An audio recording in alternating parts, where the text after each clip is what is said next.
Kumusta po? Pipilitin ko pong maitawid ang video na to kasi ang hirap po talaga niyang gawin. Kasi nagiging emotional po talaga ako dahil sa nangyari kay FPRRD. As you can hear my voice, medyo paos kasi imagine nyo, mga 2 araw na po akong umiiyak. At hindi po ako nahihiyang aminin yun sa inyong lahat. Bakit ko iniyakan ang nangyari kay FPRRD? Kasi feeling ko dapat hindi yan nangyari sa kanya eh. Dapat sana na-stop pa yun kung hindi siya tumuloy sa Hong Kong. Kasi alam niyo po, today, meron akong napanood na interview ni Senator Bato de la Rosa. Tapos nag-send po siya ng message sa secretary dati ni FPRRD na si Salvador Medaldea na hindi siya tutuloy kasi meron nga siyang natanggap na news na isuserve silang dalawa ni FPRRD ng warrant para sa ICC. Senator, unang tanong, nasan po ba kayo ngayon? Nandito ako sa Davao. Okay, kailan po ninyo huling nakausap si Pangulong Rodrigo Duterte? Hindi ko siya nakausap pero yung aming komunikasyon ay pinapadaan ko doon kay former ES Bingbong Medaldea nung panahon na nasa Hong Kong sila. Pauwi dito. Opo. Senator, marami po kasing nagtatanong nasaan po kayo nung oras na inaaresto po si Pangulong Rodrigo Duterte. Ang lahat po halos ng kanyang mga kaalyado, mga supporters, particularly si Senator Bongo was there, even Philip Salvador was there, si Attorney Vic Rodriguez and so on. Pero nasan daw po si Senator Bato de la Rosa nung mga oras na yun? Unang-una, andito ako sa Mindanao ng kampanya. When I was about to, yung Friday na pupunta na kami ng Hong Kong para sa PDP Laban Rally na organized by the OFWs ng Hong Kong, paalis na sana ako, 3 o'clock ng madaling araw, nakatanggap ko ng informasyon na may lalabas daw na warrant of arrest laban sa aming dalawa ni Pangulong Duterte galing sa ICC. So ang ginawa ko, tinawagan ko sa si ES Bingbong Medaldea na hindi na ako tutuloy at maiwan na ako dito and I have to prepare for our legal defense. Yung aming gagawing legal strategy na magpapile kami ng petition for certiorari and prohibition sa Supreme Court. So ginawa ko, kinordinate ko yung mga abogado ni Pangulong Duterte at saka yung aking mga abogado. At yun nga, ginawa namin yung petition, kaya ginawa ko, pinatay ko yung aking cellphone para hindi ako makontak dahil nakakasira sa aming, hindi kami mag-concentrate sa aming trabaho, daming tumatawag. So kasi naghahabol kami ng oras, in fact, hindi nga nakaabot talaga. Hindi nga lumabas yung decision bago sana makaalis yung aeroplano na magdala sa kanya. So, yun nga, naghahabol kami ng oras. Kung tulad ni Senator Bato, hindi rin tumuloy si FPRRD, hindi sana nangyayari ito. Pero nangyari na ang lahat, mahirap magsisihan.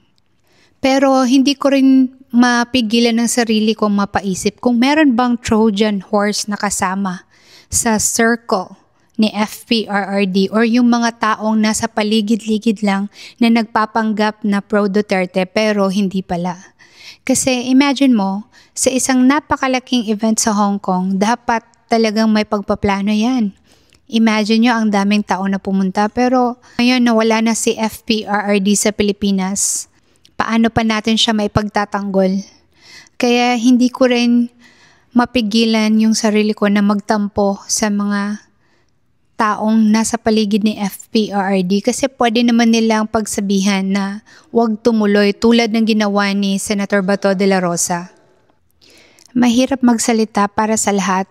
Hindi rin natin pwedeng hulaan kung ano yung iniisip ni FPRRD, bakit tumuloy talaga siya sa Hong Kong. At hindi natin alam kung ano talaga yung motibo ng bawat isa na kasama ni FPRRD doon. Pero yung masasabi ko lang, talagang sayang. Kasi pwede sanang maisalba si FPRRD if only he stayed in Davao. Kasi alam ko, ang mga taga Davao ay willing na protektahan si FPRRD kapag sapilitan siyang puntahan sa bahay niya doon sa Davao. Again, gusto kong linawin na iba't iba tayo ng reaksyon. Actually, this is just a spur of the moment na video. Kasi wala naman to sa listahan ko na gagawin kong video. Sino ba naman ang mag-aakala na pupunta si FPRRD sa ICC? Yes, maybe sinabi niya na willing siyang pumunta. Pero talaga bang willing tayo na pumunta si FPRRD doon sa ICC? Pero sa nangyaring pagdakip sa kanya, alam mo yon na ang daming pulis doon, wala man lang isa na nag-volunteer na gawin yung tama. In fact, nakikita ninyo kung anong ginawa nila kay Kitty Duterte, babae pa yun na. So itong mga pulis na to, sino ba talaga ang pinoprotektahan nila? Saan ba talaga sila naka-oath? Alam niyo kung ano yung naiisip ko? Sa mga nanonood ng One Piece, siguro maiintindihan niyo ako, para silang mga Marines na sunod-sunuran lang. Pero yung pinagsisilbihan pala nila ay yun pala ang totoong masamang tao. So sa mga pulis natin, para kanino ba yung loyalty ninyo? Ito'y tanong lang naman kasi sa nangyari kay FPRRD, it was your chance to show the Filipino people kung alam nyo ba talaga ang mali sa tama. Isa pang bagay na mahirap tanggapin, ito yung message ni FPRRD bago siya bumaba sa eroplano. Panoorin po nating lahat. To my countrymen, just to give you the current situation, I am about to land sa Hague. Galing ako Dubai, stopover for it's a long haul, it's a long flight. Okay ako, do not worry. And I think this is something to do with the law and order noon. At sinasabi ko naman sa mga pulis, military na trabaho kayo at ako ang managot. So ito na nga, for all of the whatever happened in the past, ako na yung nag-front sa ating law enforcement at military. Sinabi ko na I will protect you and I will, ako ang managot sa lahat. This will be a long legal proceedings, but I say to you, I will continue to serve my country at so be it. Kung ganun ang destiny ko. Salamat. Sagad sa buto ang mensahe na yon ni FPRRD. Magbe-birthday siya ngayong March 28. Sana man lang makabalik siya sa pamilya niya, sa kaarawan niya. At sa edad niyang yan, makakaya pa niya yung pressure kaya doon sa ICC. Alam mo yung ang hirap isipin na kaya yun ni FPRRD. Lahat na nagme-message sa akin, huwag ka mag-alala po madam, kaya yun ni FPRRD. Yun lang ba yung pwede nating sabihin? Kasi para sa akin, parang sinabi natin na, sige, ikaw lang doon, kaya mo naman yun eh. Yung napaka-typical na Pilipino na kung saan pwede naman natin sanang mapigilan yon kung sinabihan lang natin si FPRRD na wag tumuloy sa Hong Kong gaya ng ginawa ni Senator Bato de la Rosa. This reaction sa nangyari kay FPRRD dahil yan sa frustration ko. Kasi kung ako lang masusunod, siguro kung isa ako sa aide niya, kung meron nang talagang message from Senator Bato na merong warrant of arrest para sa kanila, Talagang pagsasabihan ko si tatay na wag na tayong tumuloy. Kasi baka aabangan tayo at wala tayong kawala. Kasi pag nasa airport ka, iilan lang naman yung labasan. Pwede yung makontrol at sa naiya pa. Ang hirap gumawa ng video na to, ang hirap magsalita, ang hirap niyang tapusin kasi nagiging emotional ako eh. And I know hindi lang ako, pati kayo, nagiging emotional kayo kasi alam nyo na walang kasalanan si FPRRD at talagang ang ginawa lang niya ay para protektahan tayong lahat, lalo na yung pamilya natin sa Pilipinas. Kaya nananawagan ako sa ICC. Please release our former President Rodrigo Duterte because he's innocent. At para sa lahat ng mga kababayan natin, I think it's about time na ipakita natin kung ano yung pwedeng gawin natin. Mag-message tayo sa page ng ICC. I-share natin dun sa page nila kung gaano kalaki yung natulong ni FPRRD sa bansa natin. Kasi hindi naman yan sekreto, lahat ng Pilipino alam kung ano ang nagawa niya.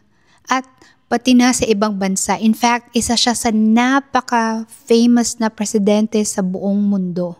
Kaya kung nasasaktan man tayo, kung umiiyak man tayo, paano na kaya yung pamilya ni FPRRD? Si Kitty Duterte, yung nanay niya, si VP Inday Sara. Humahanga ako talaga sa mga Duterte kasi biro mo, kahit ganyan na ang nangyari sa tatay nila, kapakanan pa rin ng Pilipino yung pinaprioritize nila. Gaya na lang ng sinabi ni Mayor Baste Duterte, sabi niya, huwag tayong magpadala. Kumalma tayo kasi eto yung pakay ng administrasyon ngayon. Gusto nilang magkagulo para meron silang rason na mag-martial law. At alam niyo naman, kapag martial law, pwedeng i-extend yung termino ng isang presidente. Kaya papayag ba tayo na meron tayong ganitong klaseng presidente? At isa pa, bulong-bulungan sa social media na etong ginawa nila kay FPRRD ay isang paraan para pagtabunan or pagtakpan yung nangyari sa First Lady sa Amerika na kung saan nabalita na nga sa Philstar na namatay nga yung isa sa kasama nila sa entourage nila na sabi-sabi dahil sa overdose sa droga. Totoo man o hindi, dapat sana ito yung binabalita sa mainstream media. Pero alam nyo ba kung ano ang laman ng news ngayon? Si FPRRD at Sara Duterte. Lahat ng issue tulad ng nawawalang gold, lahat ng korupsyon, pagbagsak ng tulay at marami pang iba, erase.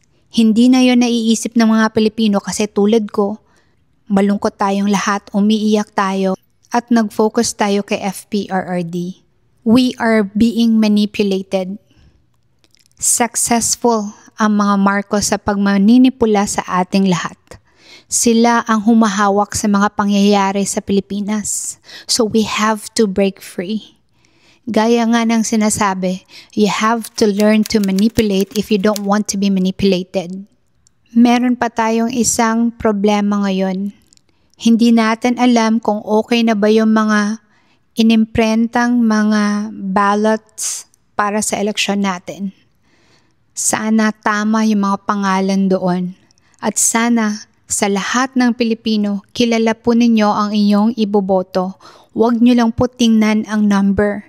I-sure nyo po na tama yung na-shade nyo na pangalan. Kasi etong eleksyon na ito ay napaka-importante para mabago ang sitwasyon ng Pilipinas. This is Jen from Hello Phil Thai. Follow me on YouTube, Facebook, and TikTok for more videos.